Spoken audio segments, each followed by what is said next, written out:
The story begins inside one of the most terrifying prisons in Thailand, a place that inmates compare to hell itself. Once someone enters here, an ordinary life is destroyed forever. This is where we find Fangli, a simple, soft-spoken young man whose days are filled with torture, humiliation, and fear. But how did he end up in this living nightmare? To understand that, we must go back several years. Fangli grew up in extreme poverty. His father abandoned him at birth, and he was raised by his mother in a slum. From a young age, Fangli dreamed of becoming a boxer so he could protect his mother and earn money through honest work. But poverty slowly pushed their lives toward darkness. When Fangli fell seriously ill and they had no money for treatment, his mother was forced into a tragic choice. She turned to prostitution and drug dealing to survive. From that moment on, society began to despise them. At school, Fangli was humiliated every day. Students mocked him, and even teachers made cruel remarks about his mother. He could tolerate insults directed at himself, but he could never endure disrespect toward his mother. The shame and hatred slowly broke him from the inside. He begged his mother to leave that life behind, but society offered her no other path. Time passed. Fangli grew older and entered college. Then disaster struck again. His mother was arrested in a drug case and sentenced to a long prison term. Fangli was left completely alone. Even then, he tried to stay away from drugs, alcohol, and crime. He wanted to protect the last piece of dignity he had. One day, while buying milk at a shop, Fangli got into an argument with a group of troublemakers. They began making disgusting comments about his mother. At first, he stayed silent, but when the insults crossed every limit, the rage inside him exploded. His girlfriend Diana tried to calm him down, reminding him of his dreams and his future. But when someone finally called him the son of a prostitute, Fangli lost control. In a moment of blind anger, he fired a gun. Almost immediately, he realized what he had done. The police arrested him. During interrogation, Fangli said he never intended to kill anyone. He had simply lost control due to humiliation and rage. But the law does not care about emotions. He confessed, and because he was still young, he was sentenced to 15 years in prison. He was sent to the most brutal prison in Thailand. Inside the prison transport van, he meets Superchai, a quiet, frightened young man. Superchai's story is just as tragic. He was visiting a friend's house when he was falsely implicated in a murder he had nothing to do with. Still, he was arrested and sent to the same prison. This prison is controlled by two ruthless factions. The Black Dragon, cruel, merciless, ruling the prison through fear and violence. The White Dragon, their opposite, standing against injustice and protecting the weak. Violent clashes between these two groups happen almost daily. As new inmates, Fangli and Superchai are brought before the warden. In a cold voice, the warden tells them that survival here is the greatest battle of all.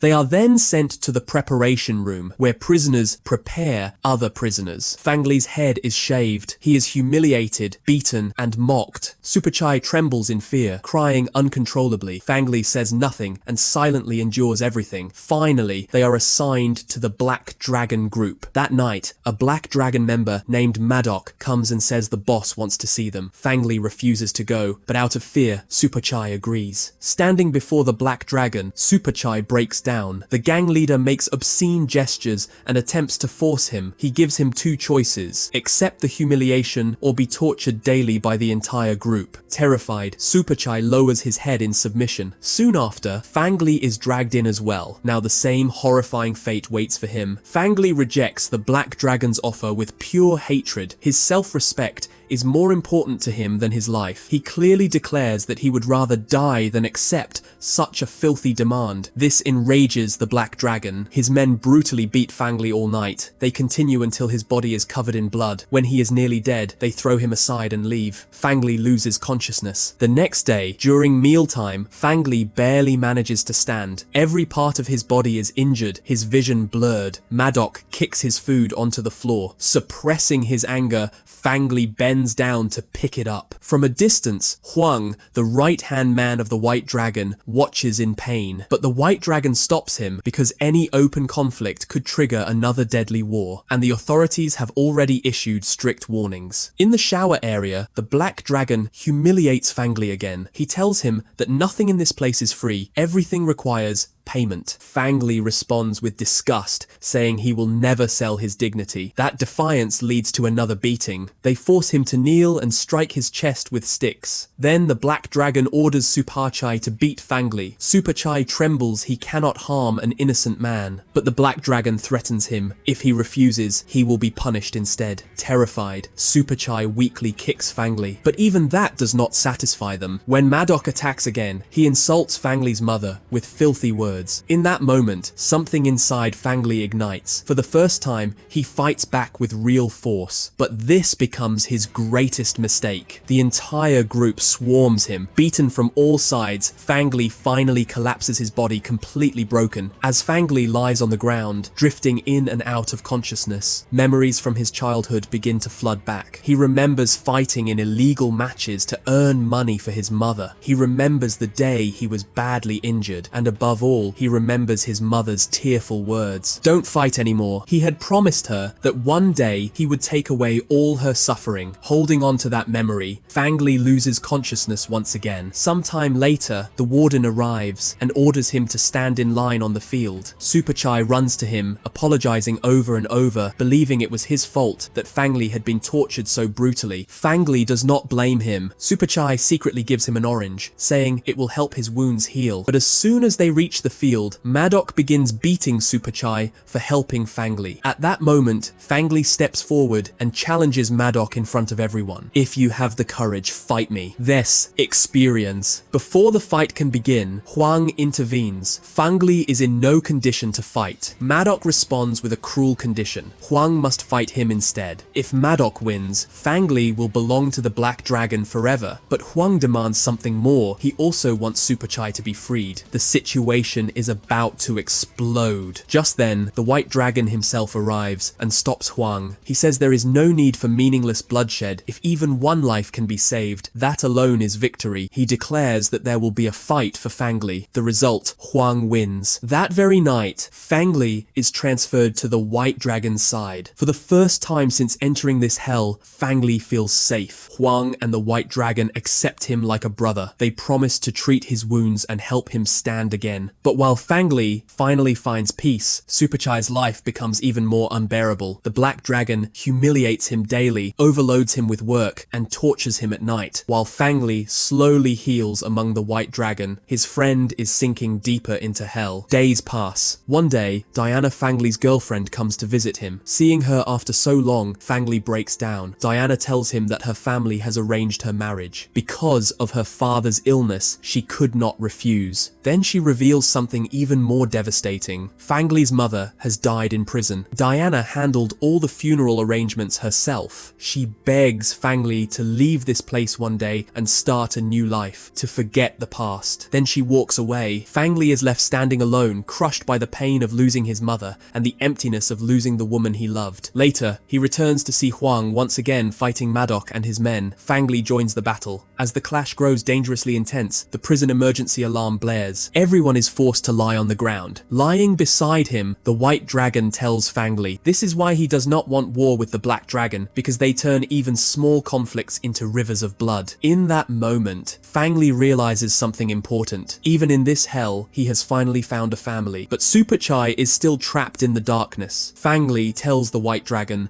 that he will no longer stay silent. He wants to fight in a way that will make the Black Dragon's gang never dare to oppress anyone again. The White Dragon asks if he is truly ready for such a war. Fang Li answers without hesitation, yes. The White Dragon then declares that he will challenge the Black Dragon directly. But that very night, something horrifying happens. Madok and his men unleash absolute hell upon Superchai. They torture him mercilessly. One after another, they assault him with inhuman cruelty. By dawn, Superchai is barely alive, as if all the darkness of humanity has been poured onto him in a single night. The next morning, both factions are eating together. Huang is sharing food with his people. Suddenly, Superchai walks forward, takes the bowl, and eats from it in front of everyone. Within seconds, blood begins to pour from his mouth. the Black Dragon's men had hidden razor blades inside the food. In front of everyone's eyes, as Fang Li desperately calls out to him, Super Chai slowly dies. Fang Li realizes instantly this was a planned murder. Consumed by rage, he charges at Maddock, but the White Dragon's men hold him back. At that moment,